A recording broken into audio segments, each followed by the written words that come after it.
avec tout le monde et tout. Et il a posé la question comme ça. Après, devant, il m'a dit, Sylvie, tu sais, tu trouves pas qu'il est temps en fait que tu sers, tu viens devant, tu me connais, je souris bête. Moi, je commençais à sourire. Bêtement. J'imagine. Rigolo. Et puis là aussi, à la fin, il nous a dit, ne partez pas à la fin du culte, je vais vous dire et tout ça. Moi, je pensais qu'il allait nous dire peut-être, non, tu vas entrer à l'équipe, je sais pas moi. Tu vois, je sais pas moi quelle équipe, mais après, arrivé, vous allez servir dans le protocole. J'étais là, protocole. Moi, je ne me voyais pas servir dans le protocole. Je me disais, non, le protocole, non, jamais.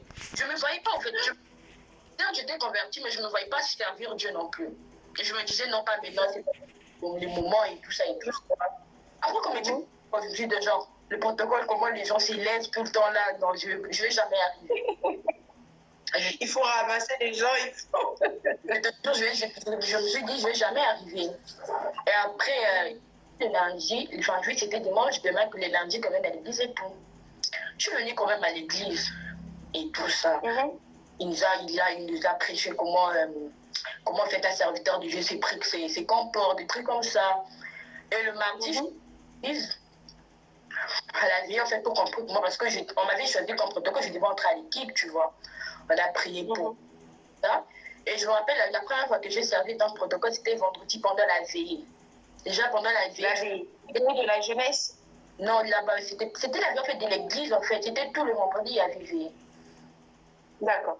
Déjà la veillée, vous avez beaucoup de temps pour prier, c'est pas un culte et tout. Il y a les saints esprits, il y a les gens qui tombent, les mauvais esprits qui sortent et tout ça. Et moi, c'était la première fois que je sers. Je savais pas comment genre, j'étais tout le temps derrière. Et quand les gens priaient, moi aussi, je m'étais à prier, j'ai fermé les yeux, je priais et tout ça. Alors que c'est pas comme ça que il doit être là, d'accord, surveiller que les gens ne tombent pas. Et moi, je savais pas. Ah, donc toi, tu savais pas comment. Il s'agissait des ingénieux, j'ai ma géniaux aussi, j'ai prié. Bizarrement, c'est lui en fait qui était notre président du protocole. Il est venu, il m'a dit, Christophe, c'est pas comme ça, lève-toi, va, regarde en fait comment ça se passe et tout ça. Ah, ok. Et à la fin de la veillée, on est allé dormir parce que c'était fini. Je vois, on vient m'appeler, Christophe, viens passer après pour un cas, viens, tu vas toucher la personne. Et j'étais là, Seigneur. Déjà, je regardais ma main parce que je regardais ma main. Tu vas toucher la personne. Je regardais ma main, je la savais pas. Tu avais peur des démons. Je n'avais même pas encore peur des démons. Je n'avais pas peur de la main de cette personne. Et comment moi j'étais en fait, je me suis dit, Seigneur, devant tout le monde, quelle honte. Si la personne tombe ici, déjà moi je ne suis pas forte, je n'ai pas d'équilibre. Je me suis dit, Seigneur, pourquoi tu me fais ça vraiment? Je suis arrivée. Les personnes ont commencé à prier pour les cas et tout. Dieu merci. La personne, elle ne s'agitait pas vraiment comme Dieu maîtrisait. Il fallait donc que la personne te giflait comme ça. Un peu de baptême. C'était quand même bien. Je me Et comme on dit, quand Dieu appelle quelqu'un, il capacite quand même. Parce que, mis à part, j'étais mince, je n'étais pas forte de nature. Mais quand il s'agissait vraiment de tenir quelqu'un et tout ça, je ne comprenais pas la force que j'avais en fait. C'était très rare de quelqu'un avec la personne. Il donne la force. Après, je commençais à servir dans le protocole. Moi qui n'arrivais pas à jeûner, je commençais aussi à jeûner petit à petit, petit à petit. Et après... Comment tu as fait en fait? Parce que moi, je me rappelle, quand on était à Kinshasa, je me rappelais, à chaque fois que nous, on gênait, et toi, tu disais, non, moi, je vais manger. Mais comment tu as fait pour jeûner? Tu faisais comment? En fait, comment ça s'est passé? Je ne sais pas, j'ai commencé à jeûner. Et c'est quand même bizarre aussi, parce que j'arrivais pas tous les jours, il y avait des jours où vraiment, je ne jeûnais pas aussi, je mangeais. Tu mangeais? Oui, même quand il y avait jeûne, j'arrivais pas. Je mangeais parce que je m'étais habituée, en fait, j'avais habitué mon corps à tout le temps manger. Quand c'était un jeûne de toute une journée, j'arrivais pas.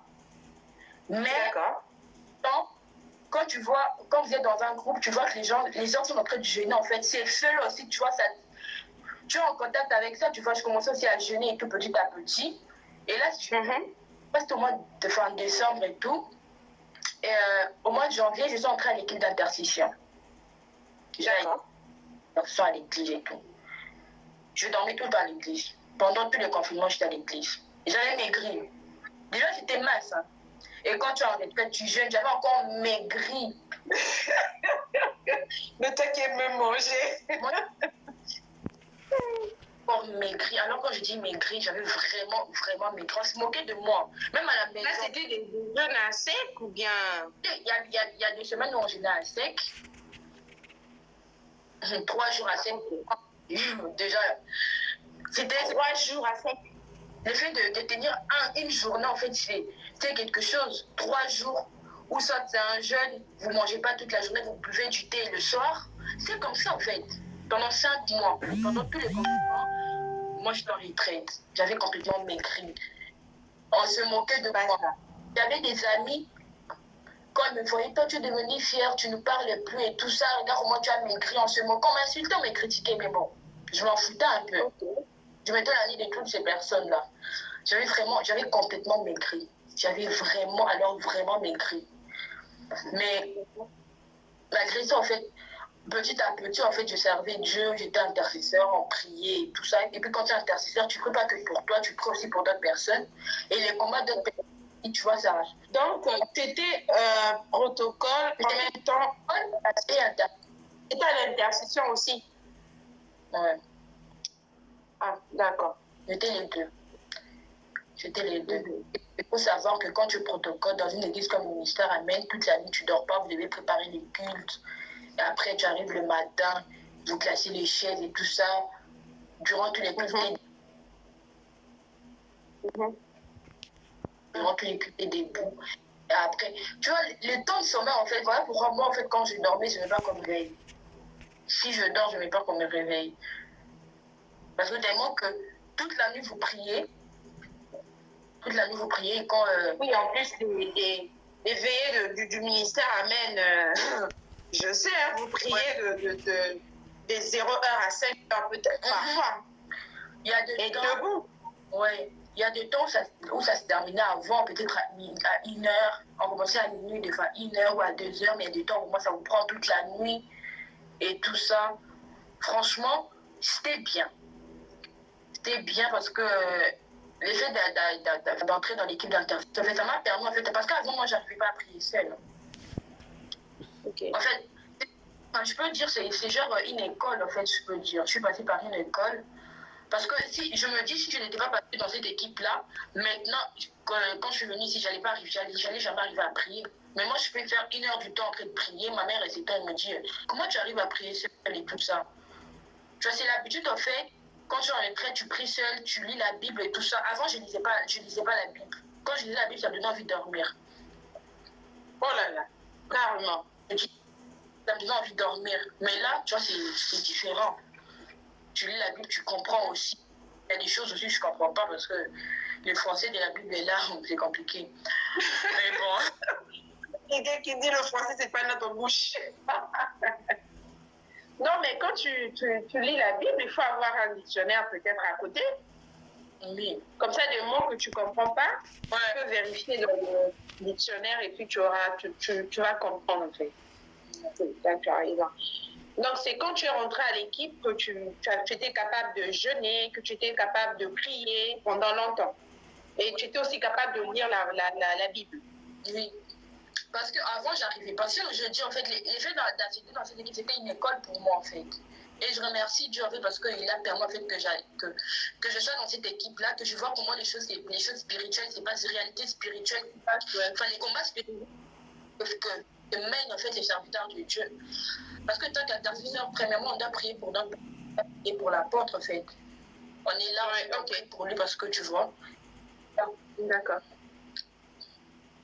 Mais comment je faisais? Parce que je sais qu'au ministère, quand le pasteur prêche, il y a des intercesseurs qui sont quelque part en train de prier. Maintenant, comment tu te départageais en fait? Tu faisais comment?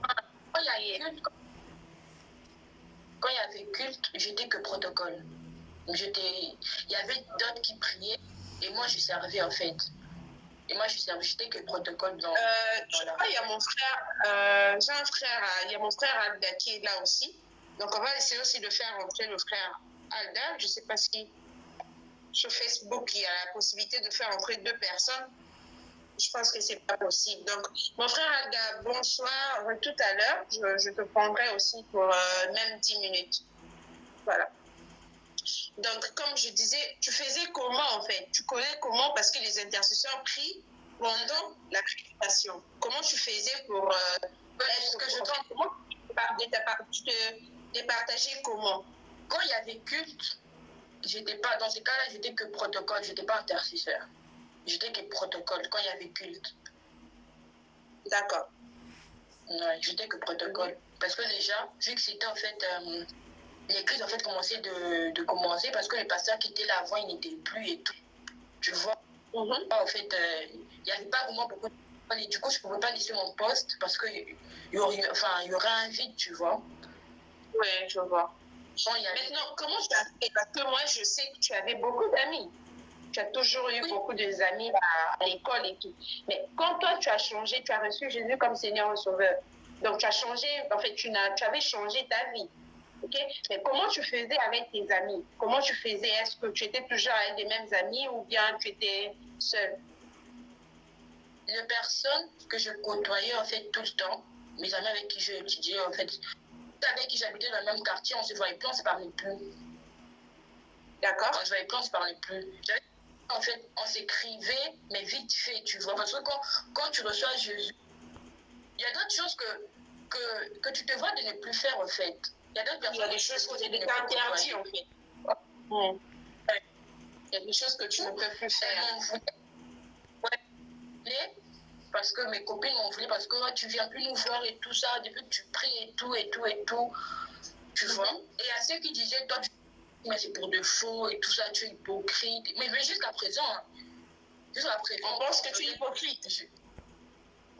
Je ne me suis pas convertie pour de vrai. Quand je pense un truc, peut-être genre une chanson chrétienne et tout ça, tu es devenue ennuyante, des trucs comme ça. Moi, je m'en fous. Devenue ennuyante. Oui, il y a quelqu'un qui ennuyante. Je m'en fous que ce soit ennuyante ou pas. Je ne suis pas convertie pour toi. Ah ouais.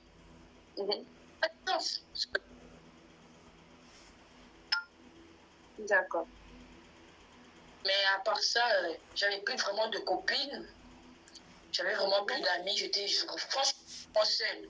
Enfin, il y avait quand même d'autres personnes et tout, mais j'étais tout le temps chez eux. Déjà, je suis tout à l'église parce que je pouvais aller à l'église et je me dis aujourd'hui, je rentre pas à l'église, je reste à l'église. Vu que déjà l'église, c'est pas loin de la maison, je pouvais passer toute ma journée à l'église, tu vois. J'ai passé, en fait, durant tous ces 5 mois, je dormais tout le jour à l'église. Tout le jour, quand je dis tout le jour, il y avait 2 jours où je dormais. Donc là, c'était avant de voyager? Oui, avant de voyager. Oui. D'accord. Ah, ok.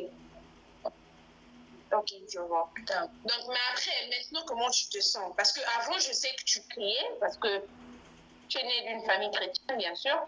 Tu priais, mais maintenant, comment tu compares ta vie d'avant et ta vie actuelle? Quand tu priais juste par formalité, et maintenant que tu pries, tu es consciente. Tu sais que Dieu existe, tu sais que quand tu parles, malgré que Dieu est invisible, on ne voit pas Dieu, mais là, tu sais, quand tu pries, tu sais qu'il est là, qui t'entend. Comment tu compares, en fait? Comment tu peux comparer ta vie?